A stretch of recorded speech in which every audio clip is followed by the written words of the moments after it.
Bismillahirrahmanirrahim.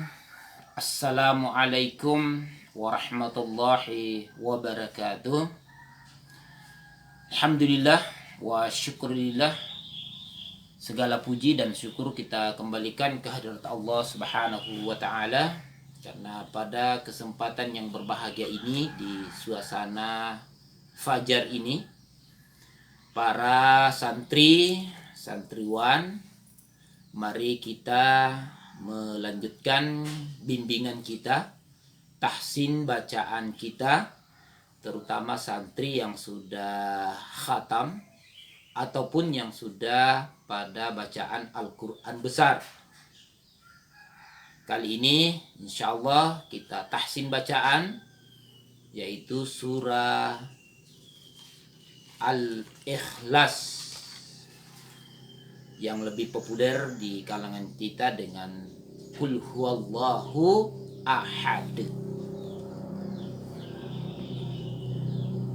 Kemarin kita sudah masuk ke surah Al-Falaq. Qul a'udzu birabbil falaq. Sekarang alhamdulillah kita masuk ke bacaan surah Al-Ikhlas atau Qul huwallahu ahad. Sebelum kita baca, coba terlebih dahulu disimak tanda baca atau harakat yang ada pada surah Al-Ikhlas ini.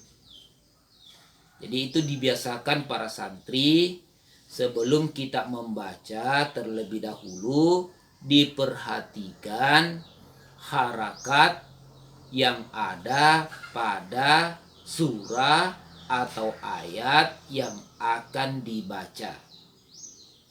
Karena dengan adanya perhatian terhadap harakat ataupun tanda baca, maka itu akan mengolah pikiran kita untuk berpikir, untuk mengingat hukum bacaan yang terkandung di dalam pertemuan huruf ataupun adanya harakat ataupun tanda baca yang ada pada ayat yang akan dibaca. Nah, ini salah satu metode pembelajaran Al-Quran itu, mengingatkan ke kita tentang materi pelajaran yang telah kita pelajari. Seperti di sini. Coba kita lihat. Setidaknya pada surah Al-Ikhlas ini kita sudah jumpai tanwin dhammatain ada pada ayat pertama. Ayat pertama, kalimat terakhir ahadun. Ahadun. Coba kita lihat. Kalau kemarin itu yang kita jumpai pada surah Al-Falaq itu adalah kasratain, yaitu kata ghasikin dengan hasidin. Di dalam surah Al-Ikhlas ini, surah Qul huwallahu ahad ini, di sini kita tidak jumpai kasratain. Jadi diawali dengan dhammatain, ahadun. Terus kita lihat kufuwan, yaitu fathah tain, kata kufuwan.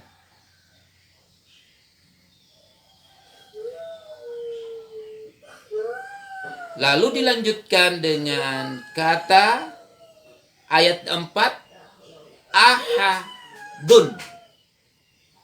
Ahadun. di sini kata ahadun.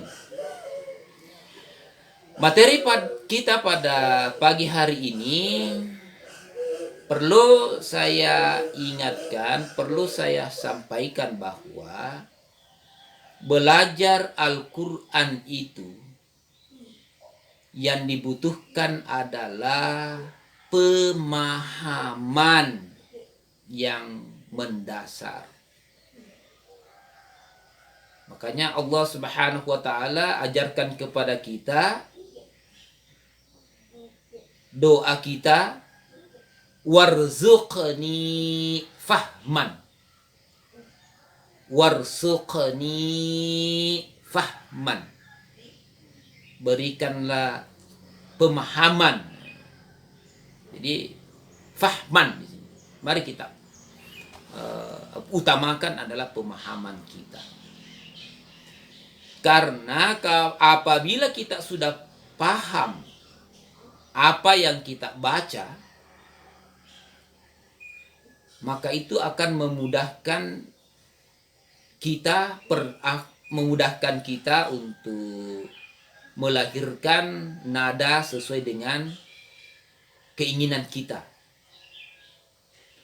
Dan memberikan keyakinan kepada kita bahwa apa yang kita baca tidak salah. Artinya tidak ada keraguan terhadap apa yang kita baca. Apalagi kalau seorang imam, jadi santri ini adalah calon-calon imam masa depan ini. Pertama di sini adalah yang dibutuhkan adalah mari kita pahami apa yang kita baca. Jadi langkah pertama adalah memahami kode tanda baca yang kita baca. Coba kita lihat.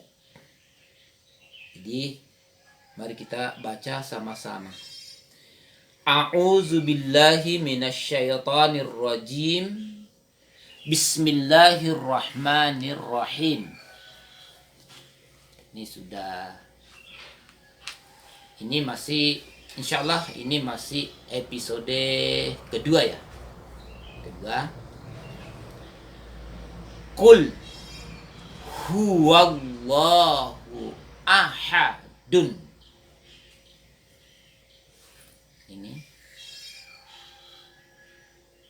Qul huwallahu ahadun. Biasanya kalau kita wakaf, maka kita membacanya dengan disukunkan. Jadi Qul huwallahu ahad. Karena di akhir daripada ahad itu ada huruf dal. Dan dal itu adalah salah satu dari huruf qalqalah. Jadi cara wakafnya bunyi dal itu kentara. Ahad. Karena dia adalah huruf qalqalah. Para santri insya Allah nanti kita akan bahas apa huruf qalqalah itu.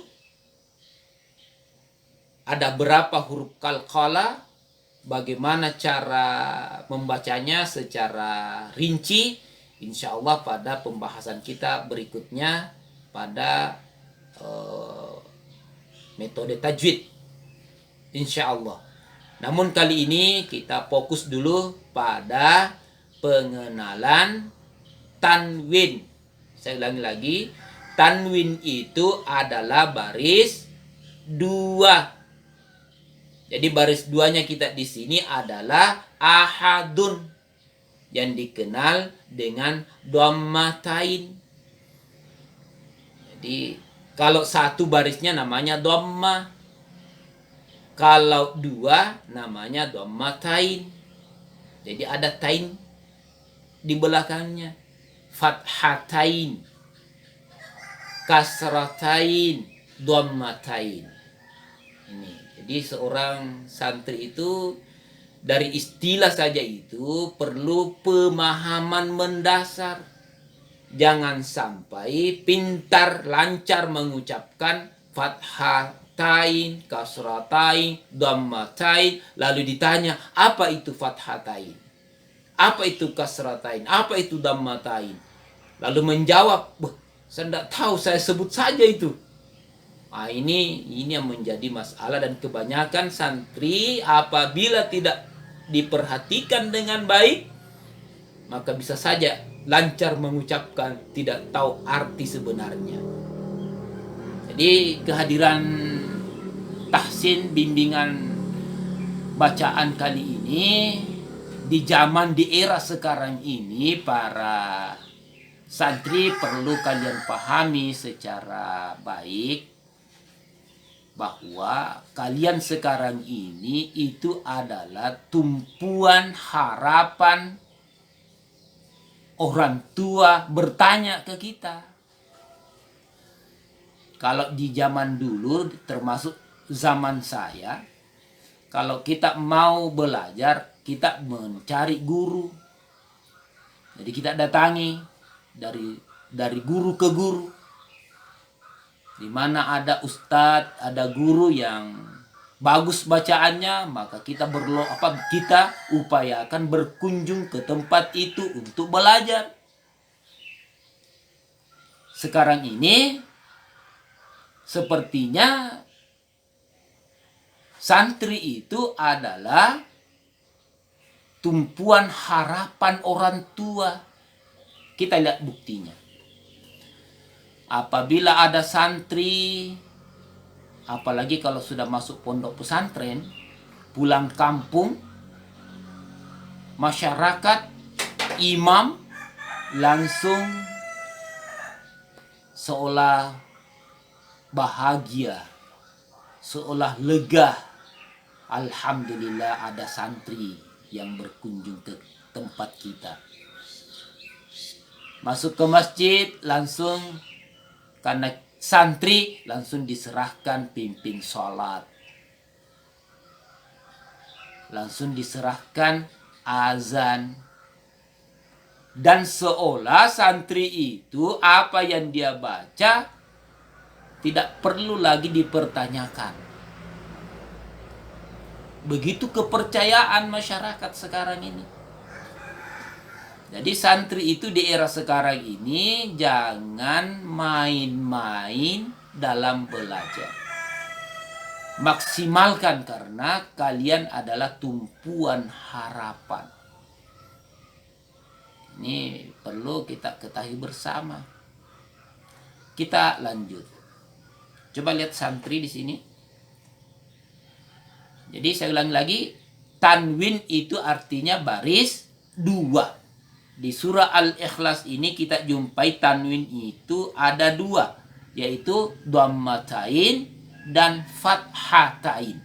Kita tidak jumpai kasratain. Baris di bawah dua kita tidak jumpai pada kul a'udzu birabbin, kul huwallahu ahad ini. Begitulah penyusunan Al-Quran oleh ulama kita di masa sahabat hingga saat ini. Beliau keilmuannya luar biasa. Coba kita lihat. Kul a'udzu birabbin nas, kita tidak jumpai tanwin. Kul a'udzu birabbil falaq, ada tanwin hanya satu, kasratain. Baris di bawah dua. Itu saja, satu surah. Surah Al-Ikhlas ini dua, fathatain dan dhammatain. Maka cukup tiga. Sepertinya sudah harakat pada surah Al-Ikhlas ini itu sudah sempurna. Pertama, fathah sudah kita jumpai. Dhamma kita sudah jumpai. Kasrah kita jumpai. Fathatain kita jumpai. Dhammatain kita jumpai. Dan sebelumnya kasratain kita sudah pelajari. Berarti 6 tanda baca harakat baris itu kita sudah paham, kita sudah ketahui insya Allah. Sisa yang kita perdalam lagi di sini adalah sukun tanda mati dan tasydid atau syaddah. Di sini belum ada masuk, coba kita perhatikan, belum ada masuk mat zaidan, mat tambahan. Yang ada di sini 3 surah ini, Qul a'udzu birabbin nas, Qul a'udzu birabbil falaq, Qul huwallahu ahad, yang ada hanya mat tabi asli, mat tabi alif. Belum ada. Apabila mat tabi alif, mat tabi lalu di atasnya ada mat melintang, lalu ketemu dengan hamzah atau ketemu dengan huruf bertasydid, kita tidak jumpai di 3 surah ini. Tapi insya Allah pada pertemuan selanjutnya kita akan ketemu pada surah Tabbat Yada. Luar biasa. Jadi materi bimbingan tahsin kita ini, langkah paling baik untuk kita lakukan adalah pertemuan secara berkesinambungan. Makanya ada episode. Sekarang ini masih episode kedua. Jadi kita lihat. Jadi saya ingatkan kembali, harakat baris sudah sempurna di surah Al-Ikhlas ini, atau 3 surah ini sudah. Saya ulangi lagi. Pertama, baris fathah, kasrah, dhamma, a, i, u, 3. Terus an, in, un, fathatain, kasratain, dhammatain, 3. Jadi 3 tambah 3, 6. 6 itu yang paten. Itu sudah ketetapan itu. Tidak akan mungkin berubah itu. Itu sudah ketetapan.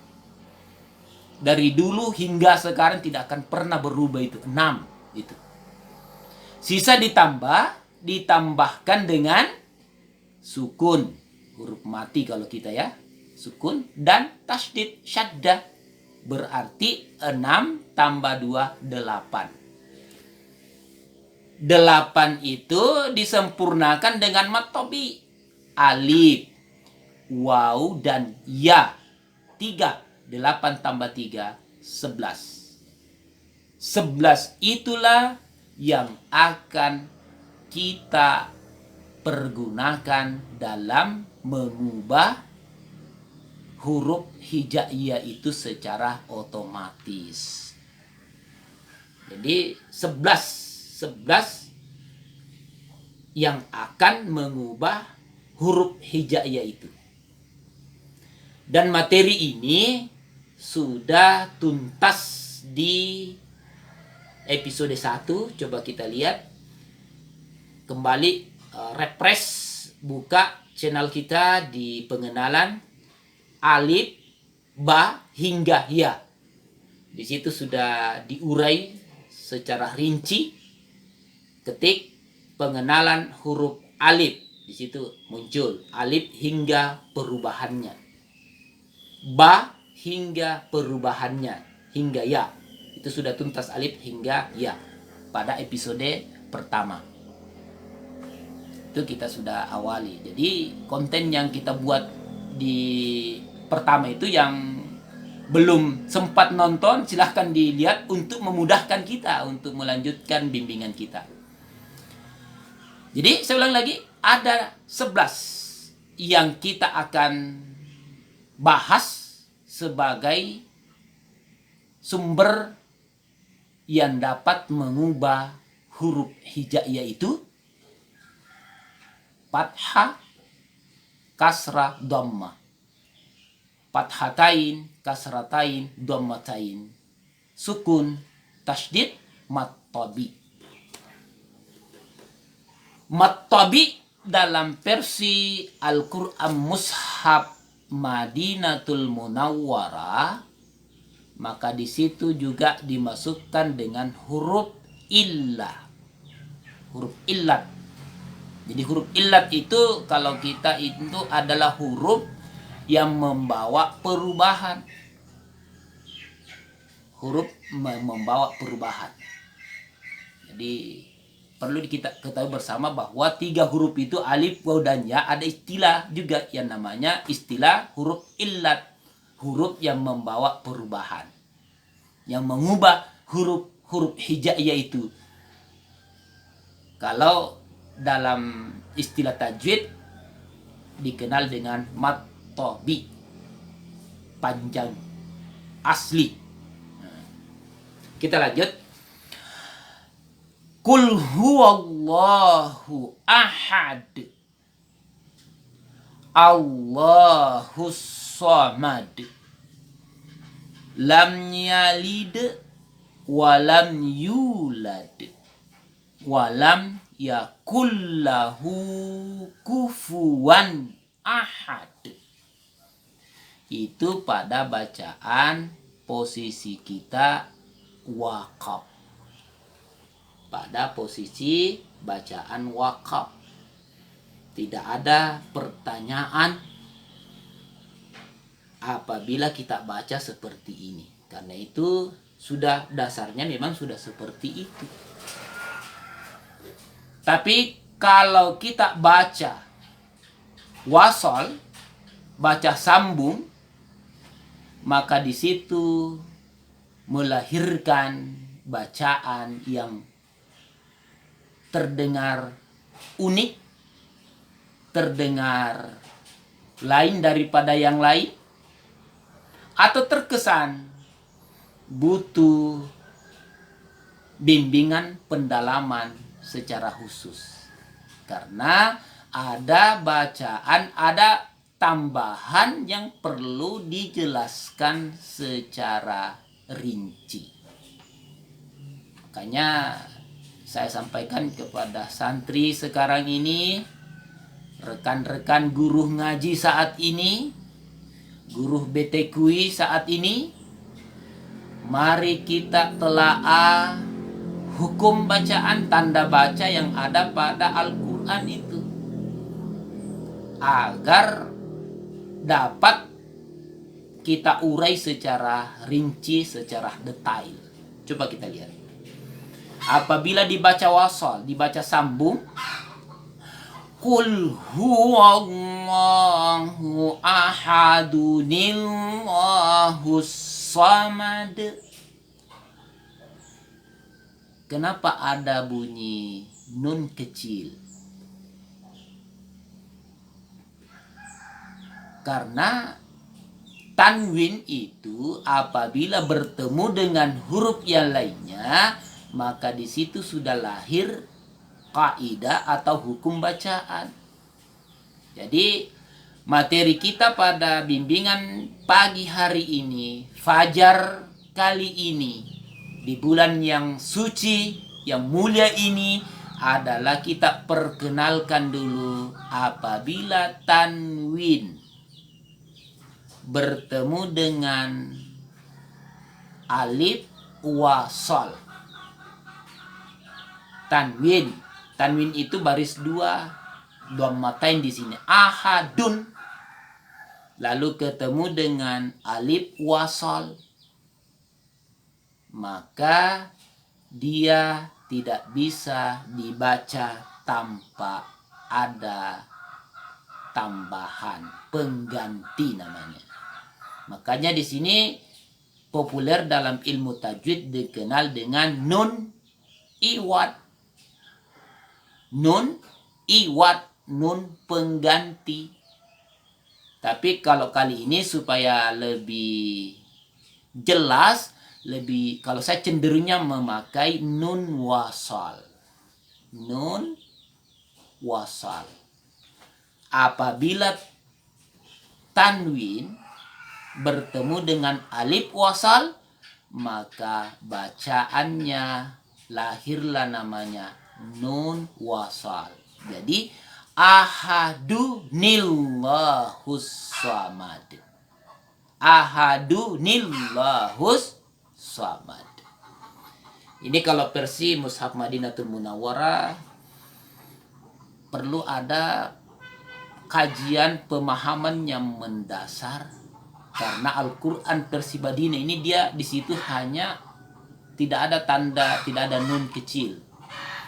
Kalau di versi Al-Qur'an Indonesia, ini Kementerian Agama itu biasanya ada nun kecil. Oh, ternyata ini tidak ada juga. Tidak nampak dia. Ada di Al-Qur'an itu apabila kita jumpai nun kecil, maka dia itu adalah nun wasal atau nun iwad.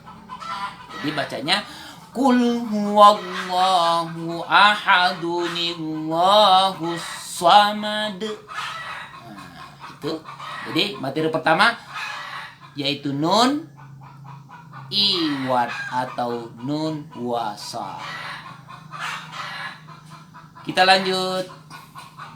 Lam yalid walam yulad. Lam yalid walam yulad.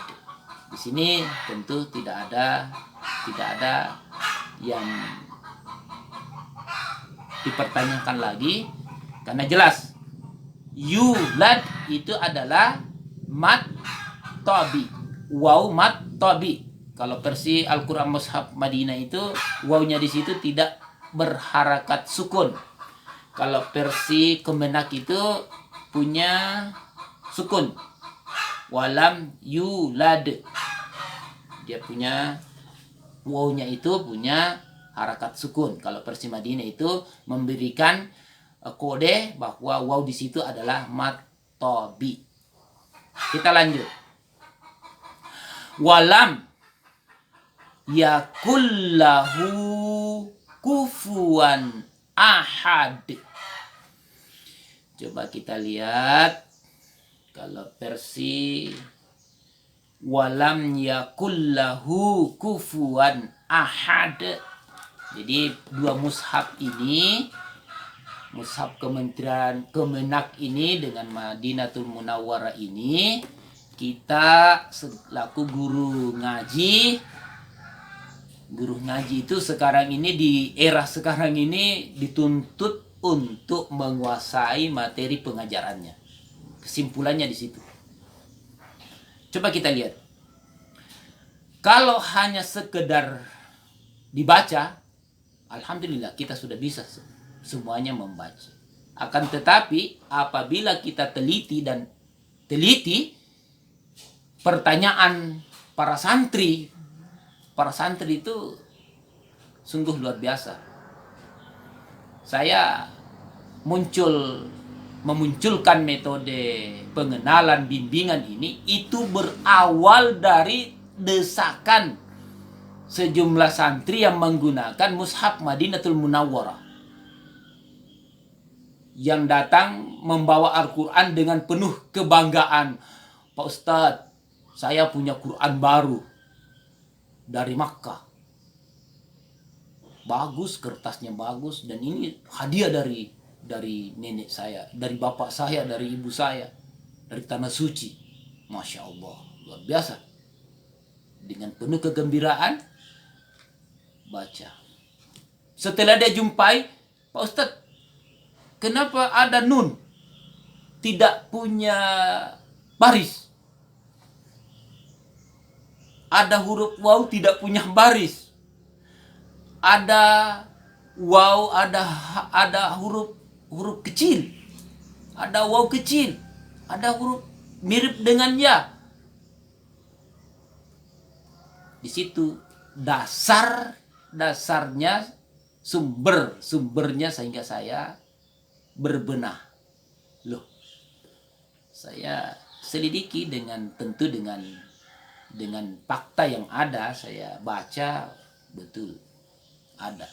Jadi pertama saya munculkan bahwa penulisan huruf Al-Quran versi Madinatul Munawwarah dengan versi Kemenak itu ada perbedaannya.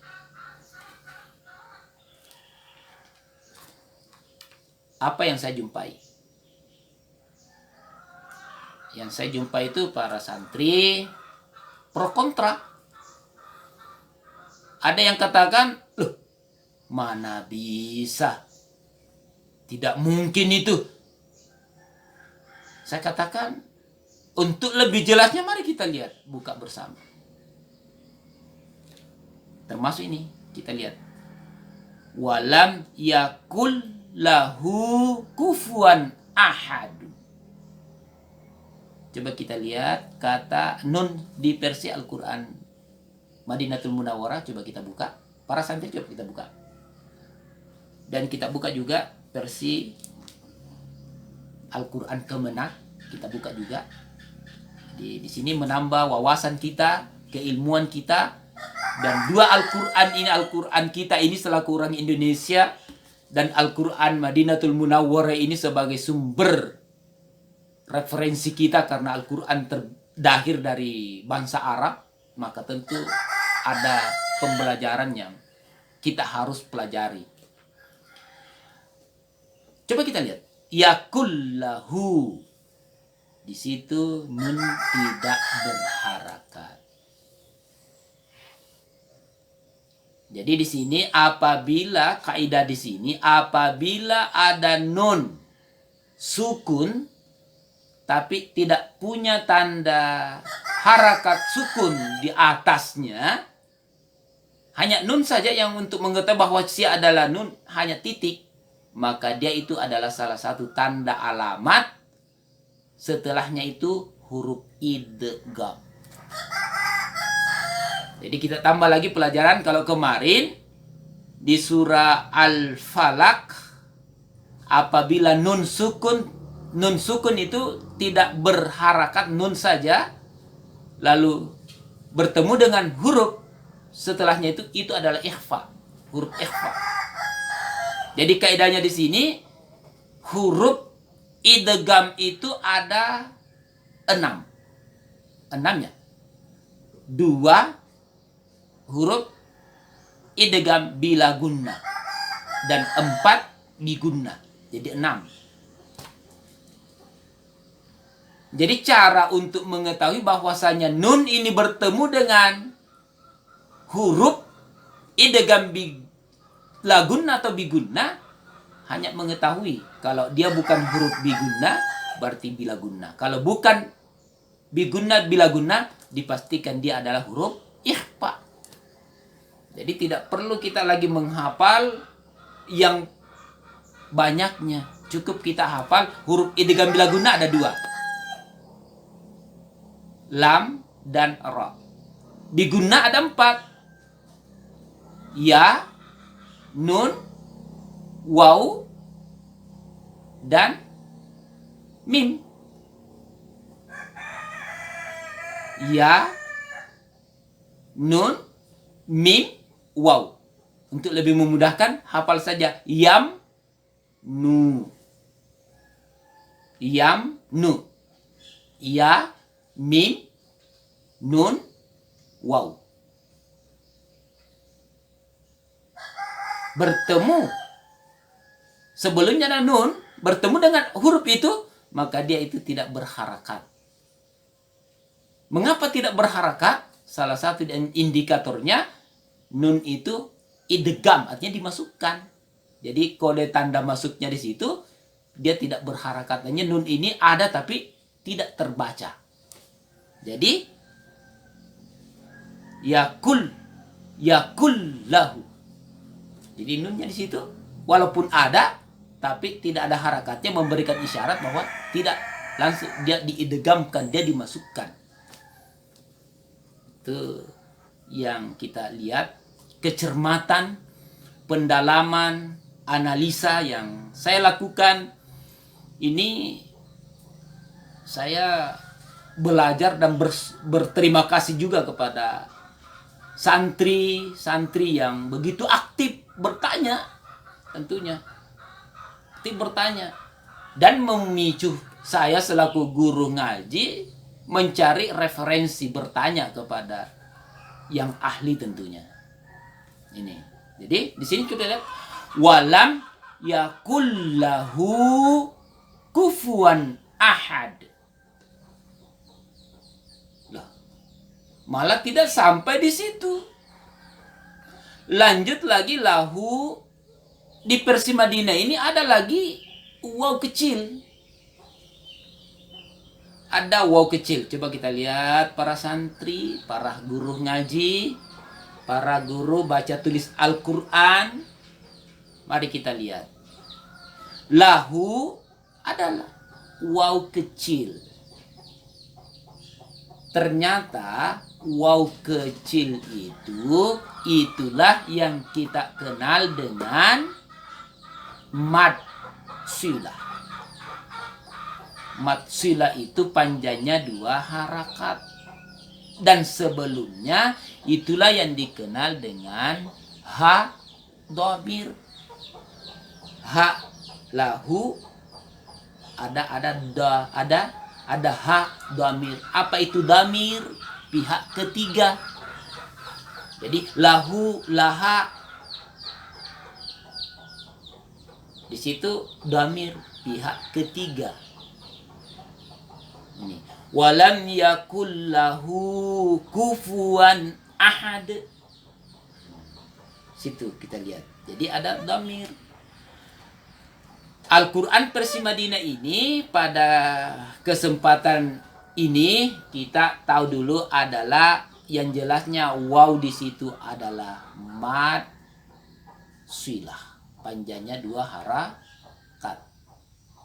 Langkah pertama dulu kita yakini bahwa ada perbedaan mad silah versi Mushaf Madinatul Munawwarah dan versi Kemenak. Kita lihat Al-Quran Kemenak ini, coba kita lihat. Walam yakullahu kufuwan ahadun. Nah, coba kita lihat. Walam di sini dengan versi Mushaf Madinah ini walam sama. Lamnya juga punya harakat sukun. Terus yakun, di sini nun satu berharakat, satu tidak. Itu di situ letak perbedaan dalam kata yakun. Satu punya tanda baris mati di atasnya nun. Saat ini yang punya versi Al-Quran Kemenak itu punya harakat di atasnya. Apa tujuannya itu? Untuk memberikan kemudahan kepada kita langsung baca. Tidak ada lagi pertanyaan. Karena langsung dibaca. Tapi kalau Al-Quran Madinatul Munawwarah, inilah yang selalu menimbulkan pertanyaan oleh anak santri. Terutama santri pemula. Dipastikan dia bertanya, apa ini? Karena anak santri pemula itu semua yang dia lihat di depan mata yang dia baca itu dia tanyakan semua itu. Makanya guru ngaji itu sekarang ini harus dilatih, harus diberi bimbingan lebih maksimal lagi. Dan mudah-mudahan kehadiran kami di channel ini, di kegiatan ini dapat membantu dalam menjawab tantangan pertanyaan santri. Jika ada pertanyaan serupa sama yang kami jumpai. Jadi di sini lahu. Perbedaannya coba lihat, kata lahu versi Kemenak itu hu lalu ada di atasnya angka kode panjangnya matsula. Versi Al-Quran Kemenak ini dia itu dhamma tapi terbalik. Jadi dhamma itu seperti huruf 9, kalau di sini seperti huruf 6. Angka 6. Apabila dijumpai tanda seperti itu, maka dia dibaca panjang 2 harakat apabila wasal. Apabila disambung. Walam yakul lahu kufuwan ahad. Tapi pada ayat selanjutnya nanti, apabila dia berhenti, wakaf, justru tidak terbaca. Walam yakullah. Ini cuma ini yang di surah Al-Ikhlas ini adalah ayat yang populer di kalangan kita, jarang yang wakaf di sini. Mayoritas kita langsung walam yakullahu kufuwan ahad. Walam yakullah kufuwan ahadun. Nah, kalau wakaf, tapi jarang yang kita pakai di sini. Apalagi santri itu cukup materi kita pada kesempatan ini. Cukuplah kita mengetahui bahwasanya ada nama, ada fungsi huruf yang ada di situ. Jadi apabila kita jumpai kata waw kecil setelah huruf H, maka itulah yang dikenal dengan mad silah. Mad silah. Kalau di versi Kemenak itu apabila kita jumpai dhamma terbalik posisi seperti huruf angka 6, maka itu adalah huruf mad silah. Jadi intinya bahwa mad silah itu juga perlu pembahasan terkait dengan itu. Hanya butuh pembahasan khusus juga, sama dengan pembahasan tadi dengan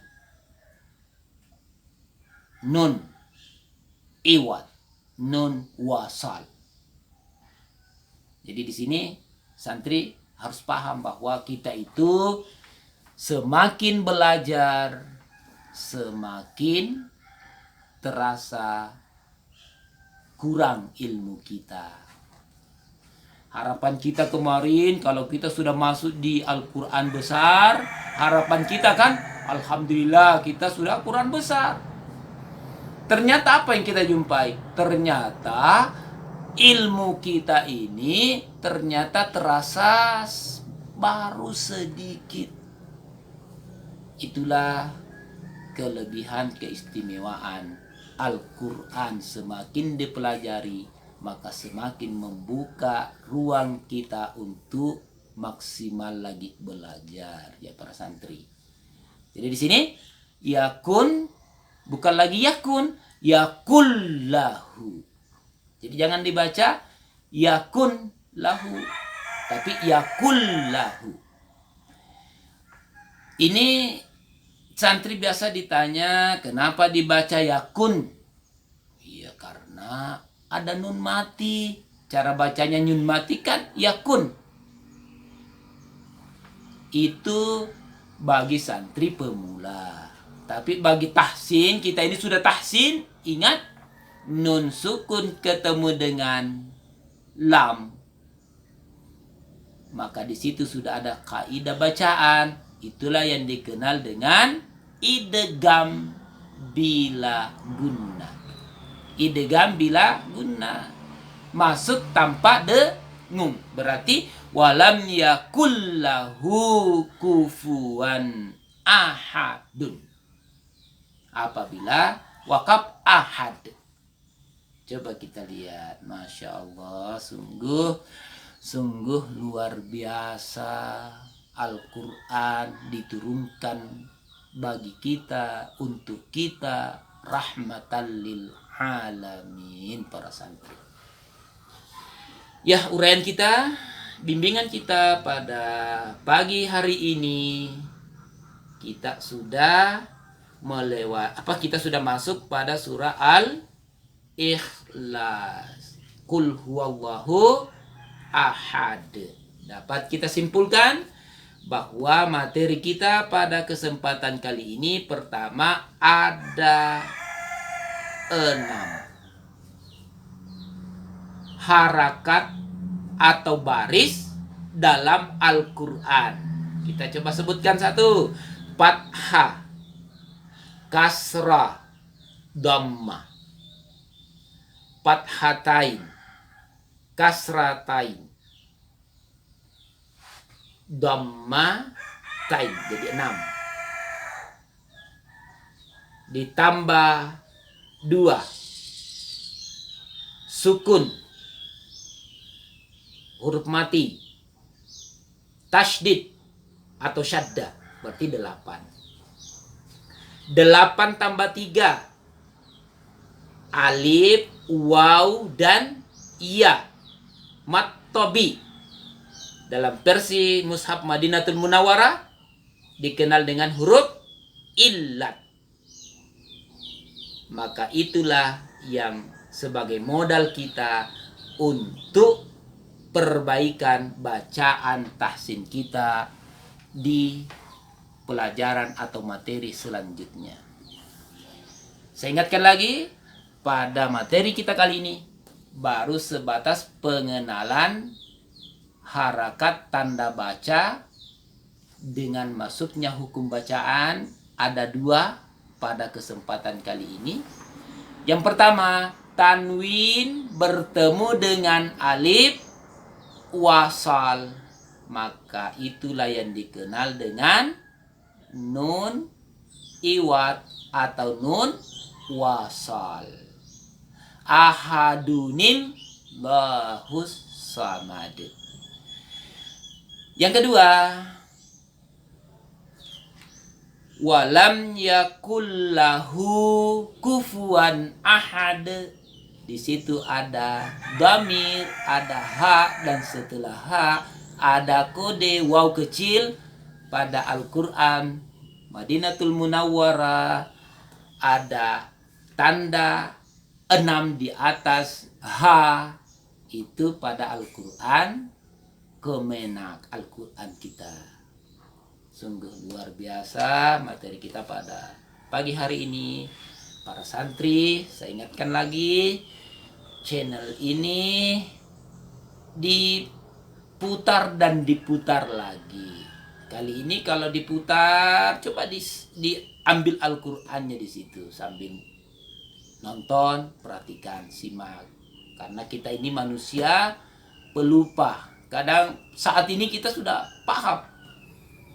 Keluar, main, sebentar masuk, lupa lagi. Itulah watak manusia. Apalagi kalau sudah tinggal berhari-hari, berbulan, semakin lupa. Makanya kita butuh perhatian yang serius. Waktu disiplin kita yang baik untuk mendapatkan bacaan yang baik, insya Allah. Jadi para santri, mungkin kemarin kita berkata subuh, besok insya Allah pelajaran kita hanya beberapa menit. Karena yang kita mau bahas hanya Qul huwallahu ahad. Pendek, hanya berapa ayat, dan saya sudah hafal. Hafalnya santri semuanya sudah hafal. Tapi yang membuat kita panjang apa? Adanya kode tanda baca, adanya hukum bacaan yang kita harus ketahui lagi. Ketahui lagi. Itulah manusia ini semakin belajar, semakin berkurang rasanya ilmu itu. Makanya tuntutlah ilmu itu sampai ke liang lahat. Jadi tiada batas. Menuntut ilmu itu tiada batas. Menuntut ilmu itu tiada batas. Semakin dipelajari, semakin kita butuh. Sama dengan saya para santri. Jangan kira bahwasanya Pak Ustaz sudah sempurna. Tidak, justru saya itu banyak belajar juga. Apa yang saya pelajari? Terutama saya belajar dari santri. Saya ini bisa menjawab seperti ini karena adanya pertanyaan dari santri yang selalu bertanya. Akhirnya saya juga bertanya, dan dari pertanyaan itu alhamdulillah saya diberi bimbingan dan pelajaran. Akhirnya saya bisa menjelaskan kepada kalian. Itu hikmah daripada Al-Quran diturunkan kepada kita, dan itu kita harus mengikuti bimbingan dari guru ngaji kita atau guru-guru kita. Subhanakallahumma wa bihamdi, asyhadu an la ilaha illa anta, astaghfiruka wa atubu ilaik. Assalamualaikum warahmatullahi wabarakatuh.